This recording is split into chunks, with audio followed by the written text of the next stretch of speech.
Assalamualaikum warahmatullahi wabarakatuh. Saya, Aisdila Rozalina, NIM 225, akan menerangkan tentang Fiona Chapter 2 yang berjudul Etika, Tanggung Jawab Hukum, dan Penerimaan Klien.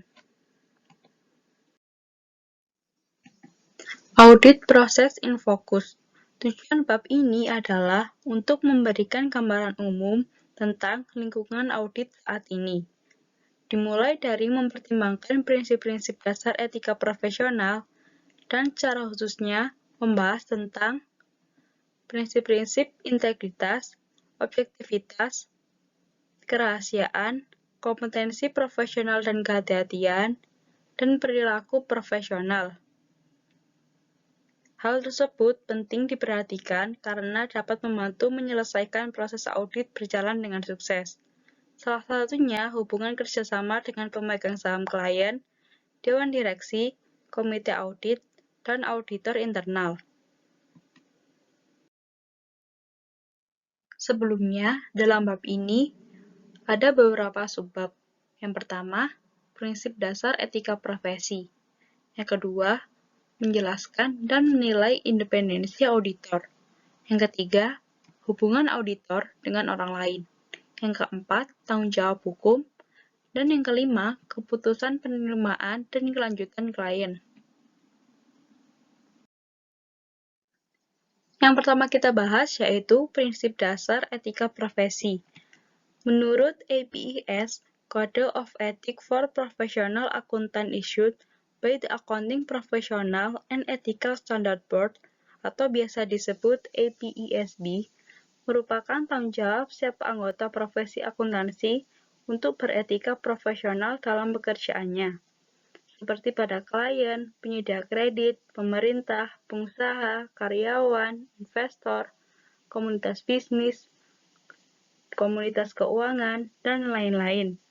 Apabila mereka tidak melakukannya, maka mereka akan didiscipliner. Tindakan profesi yang harus dilakukan yaitu yang pertama, integritas, yaitu berarti harus terus terang dan jujur.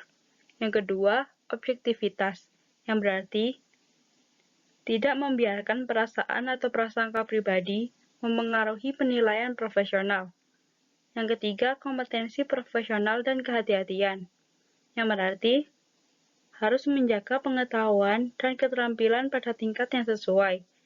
Yang keempat, kerahasiaan, yang berarti tidak berbagi informasi yang dipelajari di tempat kerja. Dan yang terakhir, perilaku profesional, yang berarti harus menjunjung tinggi reputasi profesi. Selanjutnya yaitu menjelaskan dan menilai independensi auditor. Dalam hal ini, independensi auditor merupakan keberpihakan audit pada kebenaran yang faktual. Adapun kebenaran faktual yang dimaksud di sini adalah kebenaran dengan adanya bukti disertai dengan data yang relevan dan otentik pada laporan keuangan. Menurut APES, ada dua bentuk independensi. Yang pertama, kemandirian pikiran adalah kemampuan untuk bertindak dengan integritas, objektivitas, dan skeptisisme profesional. Ini adalah kemampuan untuk membuat keputusan yang bebas dari bias, keyakinan pribadi, dan tekanan klien. Kemandirian pikiran juga disebut dengan independensi yang sebenarnya. Yang kedua, kemandirian dalam penampilan. Bagi auditor, tidak cukup untuk hanya bersikap mandiri. Mereka juga harus terlihat mandiri. Auditor harus mempertimbangkan tindakan mereka dengan hati-hati dan memastikan bahwa tidak ada yang dilakukan untuk mengkompromikan independensi mereka, baik dalam pikiran maupun penampilan. Kemandirian dalam penampilan juga disebut sebagai independensi yang dirasakan. Bagian selanjutnya merupakan pembahasan tentang berbagai ancaman terhadap independensi auditor dan beberapa pengaman yang telah diterapkan oleh peraturan profesi untuk meminimalkan ancaman terhadap independensi auditor. Yang pertama, ancaman. Ancaman terhadap independensi auditor sebagai kepentingan pribadi, yaitu kepentingan finansial klien. Yang kedua, peninjauan ulang, seperti audit atas pekerjaan mereka sendiri atau pekerjaan yang dilakukan oleh orang lain di perusahaan mereka. Yang ketiga, advokasi, merupakan auditor yang bertindak atas nama klien mereka. Yang keempat, keakraban, merupakan hubungan erat antara auditor dan klien mereka. Dan yang kelima, intimidasi, seperti ketika auditor merasakan ancaman oleh kliennya. Selanjutnya, pengaman. Pengaman independensi digunakan untuk meminimalkan risiko munculnya ancaman auditor dan untuk menangani ancaman ketika ancaman menjadi nyata. Yang pertama yaitu kode etik dan perundang-undangan. Perlindungan terhadap independensi mencakup pendidikan akuntan tentang ancaman terhadap independensi, pembentukan kode etik, dan undang-undang yang mensyaratkan auditor untuk independen dan bahwa pernyataan tentang independensi tersebut dibuat oleh laporan tahunan klien. Yang kedua, pembentukan komite audit oleh klien. Klien dapat menerapkan mekanisme yang sesuai yang akan mengurangi ancaman terhadap independensi. Mereka dapat menerapkan mekanisme tata kelola perusahaan yang sesuai, seperti pembentukan komite audit. Selanjutnya yaitu hubungan auditor dengan orang lain.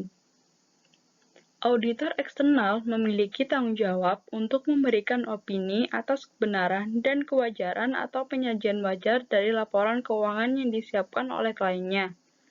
Dalam melaksanakan auditnya, auditor eksternal berhubungan dengan staf dan manajemen klien secara teratur. Ada 4 jenis hubungan antara auditor dengan pihak lain. Yang pertama, hubungan auditor dengan pemegang saham.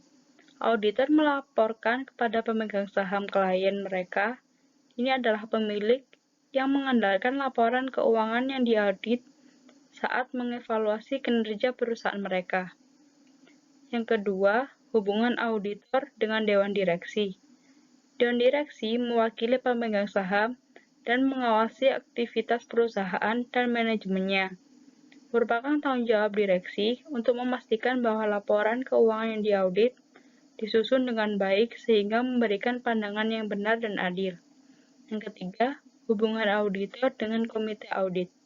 Komite audit bertanggung jawab untuk menjadi penghubung antara auditor eksternal, auditor internal, dan pihak yang bertanggung jawab atas tata kelola untuk membantu dewan direksi dalam memastikan bahwa laporan keuangan adalah benar dan adil, dan bahwa auditor eksternal memiliki akses ke semua catatan dan bukti lain yang diperlukan untuk membentuk opini mereka. Yang keempat, hubungan auditor eksternal dan auditor internal. Dengan mengandalkan staf auditor internal dalam melakukan beberapa pengujian audit, auditor eksternal dapat menghemat waktu dan biaya dalam menyelesaikan auditnya. Jika auditor internal memberikan bantuan langsung, maka auditor internal harus menilai kompetensi dan objektivitas mereka, serta mengawasi dan mengevaluasi pekerjaan mereka.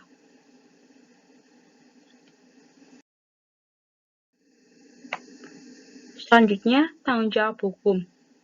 Mengamarkan tanggung jawab hukum auditor kepada klien mereka, kelalaian terkait, dan sejauh mana auditor tanggung jawab kepada pihak ketiga. Yang pertama kita bahas yaitu tanggung jawab terhadap klien. Klien harus membuktikan bahwa auditor berhutang kewajiban perawatan kepada mereka. Membuktikan bahwa auditor telah lalai, penggugat, baik klien atau pihak ketiga harus menetapkan misalnya bahwa auditor tidak mematuhi standar auditing, pernyataan etis, suatu elemen hukum yang berlaku pada saat melakukan audit mereka atau menerapkan kehati-hatian saat melakukan audit mereka. Yang kedua, kelalaian kontributif. Kelalaian kontributif adalah ketika penggugat, dalam hal ini direksi perusahaan yang diaudit, serta tergugat atau auditor dapat terbukti lalai. Masing-masing pihak harus dimintai pertanggungjawaban sebanding dengan kesalahan mereka. Yang ketiga, tanggung jawab pihak ketiga. Pihak ketiga harus membuktikan kelalaian auditor dan bahwa mereka menderita kerugian sebagai akibat dari kelalaian tersebut. Tantangan utama bagi pihak ketiga adalah menetapkan bahwa auditor memiliki kewajiban untuk menjaga mereka.